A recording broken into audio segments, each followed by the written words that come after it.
Who will tell us of the things of old, and of the things that have been, of the mare's head, and the stepsisters? In a certain kingdom, it matters not where rolling hills meet dense forests, lived an old man and his daughter Anya, and an old woman and her daughter Masha. The old man and the old woman had remarried, and both girls were already grown up. The old woman hated her stepdaughter Anya. She would constantly scold her and mock her for little or no reason, and even incite the old man to torment his own daughter. Whenever the two girls went to the evening gatherings, Masha would just flirt with the young men, letting them burn the flax and ruin the yarn, while Anya would work diligently, spinning or doing other tasks without a moment's rest. In the morning, when they would return home, Masha would say to Anya, "Sister, let me hold your bundle for you as you climb over the fence." And she would take the bundle and then rush into the house and tell her mother, "Look, mother, how much I've spun." But that good for nothing Anya just spent the whole time flirting with the boys. And the mother would immediately pounce on the poor girl. "Lazy, useless thing. You don't know how to do any work." Anya could only cry. The old woman's hatred for Anya, her stepdaughter, grew worse over time. One day she said to the old man, "Take your daughter out to the forest and leave her there. Let the beasts devour her. She's too lazy to do any work at all. Let her perish. Let us be rid of her." The old man resisted for as long as he could, as he felt pity for his daughter. But what could he do against his wife? She had him firmly under her control, and he was afraid of her. "Daughter, Anya, get ready and come with me," the old man finally said. The old woman was overjoyed, bustling around the house excitedly, packing food for the girl. "Here, daughter, I've wrapped you some wheat flour, and you can make dumplings or something, and here's some millet for porridge, and some lard." The girl took the bundle, crying, and went with her father. They walked and they walked until they reached the forest. There was a path, and the old man said, "Let's go down this path. Wherever it takes us, that's where you'll live." They continued on deep into the dense, impenetrable forest. Suddenly they came upon a little glade with a beehive and a small hut. "Good day," they called out, entering the hut. An old beekeeper arose from the peach in the hut. "Greetings, good people." Anya's father explained the situation, and the beekeeper agreed to take Anya in. "Stay here, daughter. We'll live here together. In the summer, I'll tend the beehives. You will have a garden plot and prepare things for the winter, and even in the winter, I will stay here, and we will have each other's company if that is your wish." The father spoke some more to the old beekeeper, then said to his daughter, "Look through the bundles that your mother packed for you and start making supper. I'll go chop some firewood." The girl opened the bundles and saw there was nothing but ashes in one, charcoal in another. Anya burst into tears. "Don't cry, daughter," said the beekeeper. "Go to the pantry. I have all sorts of provisions. Take some wheat flour and lard, and you can make some dumplings for us." She did as he said, kneading the dough and starting to cook the meal. The beekeeper said he had to leave for the night. He had to get back to the village and get supplies for his beekeeping, but he would return in the morning. And her father said he would spend the night there and go home early in the morning, but that he needed to go step outside and chop some wood. What he did was he tied a chunk of wood on a cord, and as the wind blew, the cord hit the house, the hut, and made a noise that caused the daughter to say, "Ah, that's my father chopping wood." The supper was ready, but the father didn't return. The girl waited and waited, then decided to go look for him. She went outside and circled the hut, but the father was nowhere to be seen. It was pitch dark out, with no moon. Returning to the hut, she didn't feel like eating alone. Anya walked around thinking, I'll go out and I'll call, maybe someone will answer. She stepped outside and called out, Oh, who's in the forest? Who's beyond the forest? Come have supper with me. No one answered. She called out again, Who's in the forest? Who's beyond the forest? Come have supper with me. Still no answer. She called out a third time. Suddenly, a mare's head answered. It was a mare's head alone. It came clattering and clanging, approaching Anya to have supper. Girl, girl, open the door. She opened it. Girl, girl, help me over the threshold. Anya helped it over.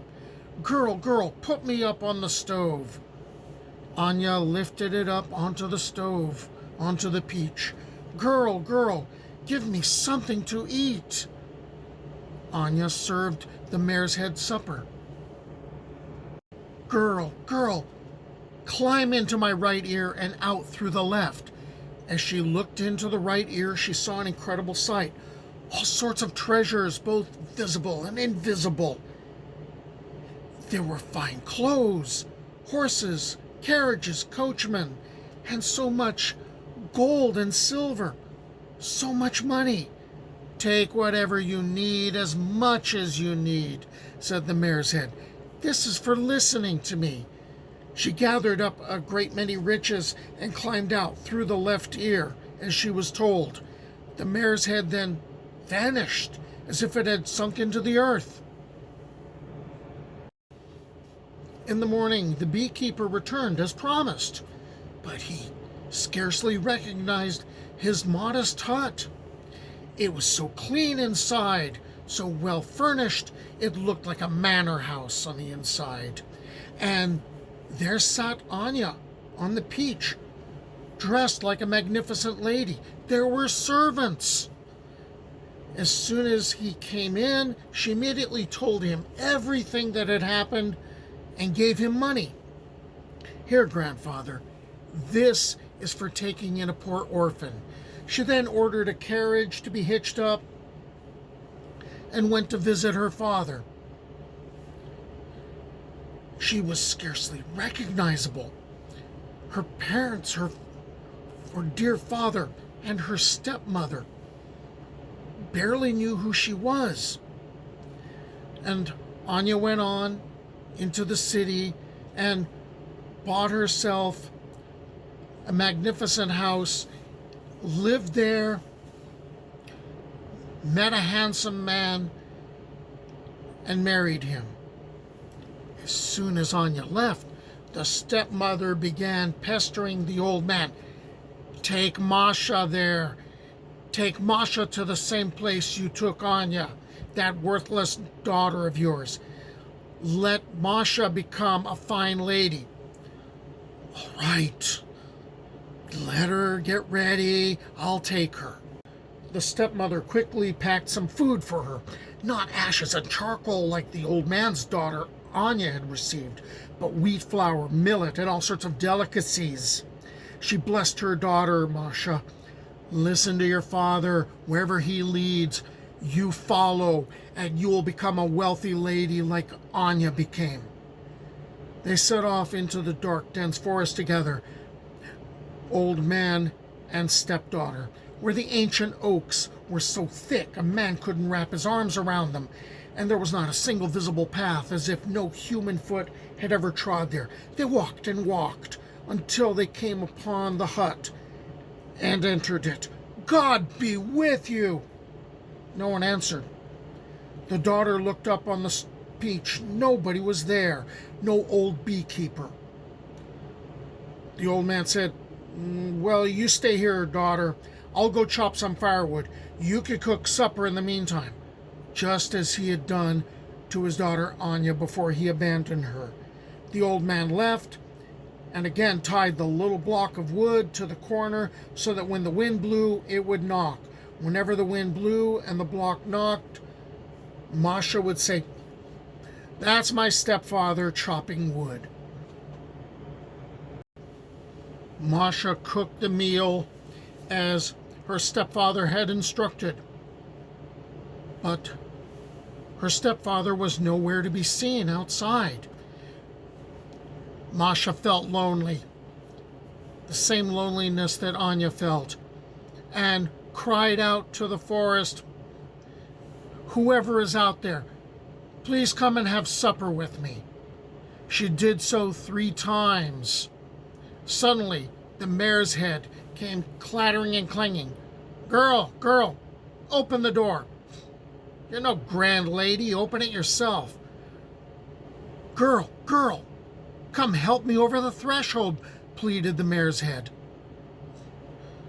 "You're not a grand lady, climb over it yourself." Girl, help me up on the peach," pleaded the mare's head. "Are you a grand lady? Climb up there yourself." Girl, give me something to eat," pleaded the mare's head. "You're no grand lady, and I'm not your servant. Fetch it yourself." Girl, lay me to sleep," asked the mare's head. "Go to bed yourself." Girl, soothe me to sleep," asked the mare's head. "No, I'm not going to soothe you to sleep. Do it yourself." In the morning, the mare's head awoke and asked the girl, "Did you open the door or carry me over the threshold?" "No." "Did you help me up on the peach or give me something to eat?" "No." "Did you lay me down to sleep or soothe me so that I might fall asleep?" The girl sullenly answered, "No." Girl, climb into my right ear and out through the left." "I don't want to." "If you don't listen to me," the mare's head said, "I'll eat you up." The girl didn't want to, but was so afraid, she obeyed the mare's head, steeling herself with the thought of the riches that she could get, just like her stepsister Anya.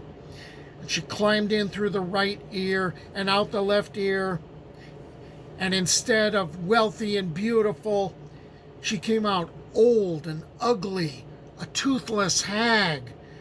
The mare's head drove her away from the cottage, and she hobbled away with a crutch.